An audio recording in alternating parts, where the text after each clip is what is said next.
Why, hello there. My name is Amelia Earhart.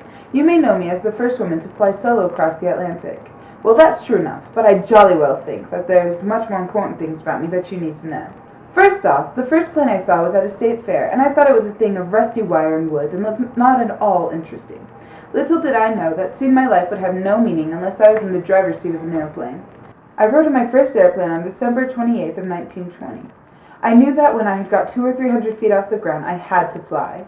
I had always had boyish tendencies, as I would rather climb a tree or hunt rats with my rifle than braid my hair or play with dolls. So of course I wanted to be one of the few women to fly an airplane.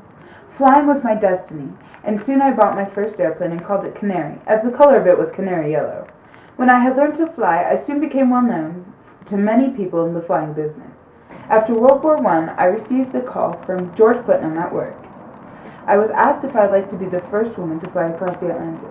At first I thought it was all a hoax, but soon I had realized he was being completely serious. The next day I started making preparations for my trip. The first trip I was to make with a group, 2 other men and myself. When we returned after flying across the Atlantic, there was a huge parade in our honor. Soon I became known to be the first woman to fly across the Atlantic. I decided that I had to do more than that.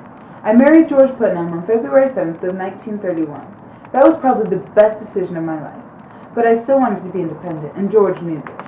A little while after my return to the States, I placed third in the Cleveland Women's Air Derby. After this, I wanted to fly solo across the Atlantic.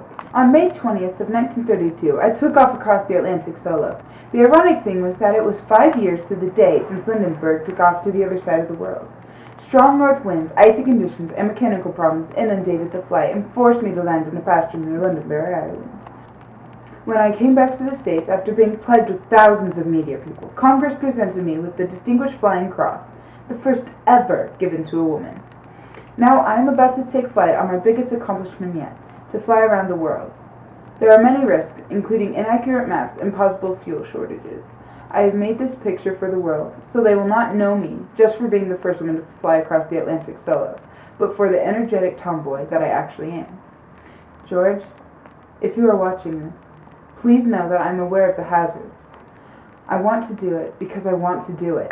Women must try to do things as men have tried. When they fail, their failure must be a challenge to others. I have made this recording in order to ensure that if I do not return from this flight, that you, my dear husband, may have a little part of me to hold on to. I love you dearly, and I hope that you forgive me for leaving it on a journey that I may not come back from.